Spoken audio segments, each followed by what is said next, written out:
नमस्कार. नितीन चंदनशिवे बोलतोय ना? बोला. आम्ही तरुण भारतमधून राहुल सोडवलीकर बोलतोय.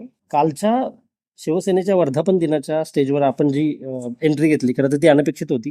काय भूमिका होती तुमची कालच्या भाषणापाठीमागे? सर्वसामान्य मतदाराला, सर्वसामान्य जनतेला हा. आजच्या राजकारणात जे फोडाफोडीचं राजकारण सुरू आहे ते पटत बरोबर. नसल्यामुळं, ते आवडत नसल्यामुळं उद्धव बाळासाहेब ठाकरे यांच्या शिवसेनेच्या बाजूला महाराष्ट्रातली सर्वसामान्य जनता आज उभी असताना मला दिसते. अच्छा. शिवसेनेमध्ये थेट प्रवेश असण्याची शक्यता आहे भविष्यामध्ये? कधीच नाही, कुठल्याच राजकीय प्रवेश नसेल. मी कवी आहे, कवी म्हणून मी कायम आहे. आपण सामाजिक कार्यकर्ते म्हणून किंवा आंबेडकर चळवळीतला एक महत्वाचा चेहरा म्हणून, साहित्यिक म्हणून हं. थेट तुमचं त्या पक्षाला समर्थन असेलच. आता तुम्ही काल त्या भाषणामध्ये सांगितलं. जे जे सत्याच्या बाजूने उभे असतील, सर्वसामान्य माणसाच्या बाजूने जे पक्ष उभे असतील, संविधानाला संपवणाऱ्यांच्या विरोधात जे जे उभे असतील त्यांच्या सोबत मी असेल. अच्छा.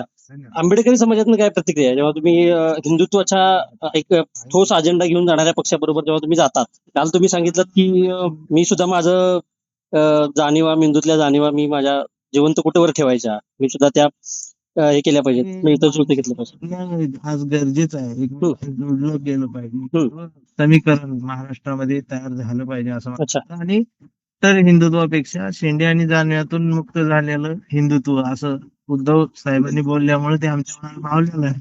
अच्छा. कृष्ण हरी म्हणणारा गावगाड्यावरचा हिंदू आमचाच आहे, बांधवच आहे. त्यालाही आधाराची गरज. ओके. पुरोगामी महाराष्ट्र आहे. बरोबर. एका विचारधारेनं, कट्टरतेनं या महाराष्ट्राचं नुकसान होत चाललंय. अच्छा. कवी म्हणून मी या दृष्टीने याच्याकडे पाहतो.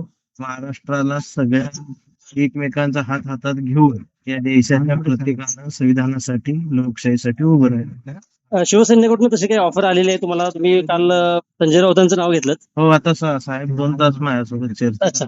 अच्छा. गप्पा झाल्या. पण त्यांच्याकडनं तशी काही थेट ऑफर आहे का तुम्हाला? कधीच नाही, नव्हती. ओके.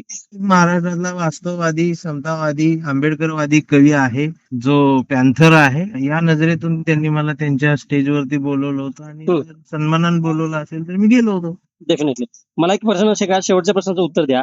या तुमच्या शिवसेनेच्या स्टेजवर दिसणं, कारण शिवसेनेचा वर्धापन दिन आहे, त्या वर्धापन दिनामध्ये एखादी व्यक्ती तिथं बोलणं महत्वाच्या भूमिकेतून, ही फार मोठी गोष्ट आहे. मला एक सांगा की भविष्यातली जी समीकरणं असणार आहेत त्या समीकरणांमध्ये विचार होतोय का की आंबेडकरी जनता ही शिवसेनेकडे यावी किंवा तिचं स्वागत आहे म्हणून प्रत्येक म्हणून तुम्ही उभे आहात का?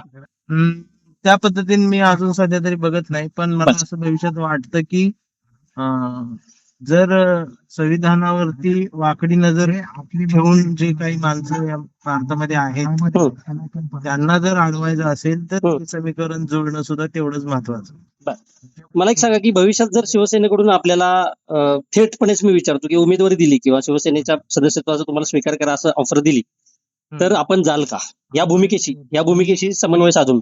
मी एक कवी आहे, मानवतावादी कवी आहे, विद्रोही कवी आहे, वास्तववादी कवी आहे, मी एक साहित्यिक आहे. मी शिवसेनेच काय, मी कुठल्याही राजकीय पक्षाचं ऑफर आली तर मी कुठल्याही राजकीय पक्षात कधी नसेल. कायम गाव कुसाबाहेरच्या वंचितांची वेदना घेऊन, माझी कविता घेऊन उभा असेल. मी माझा कवी म्हणून मला जगणं जास्त आवडेल.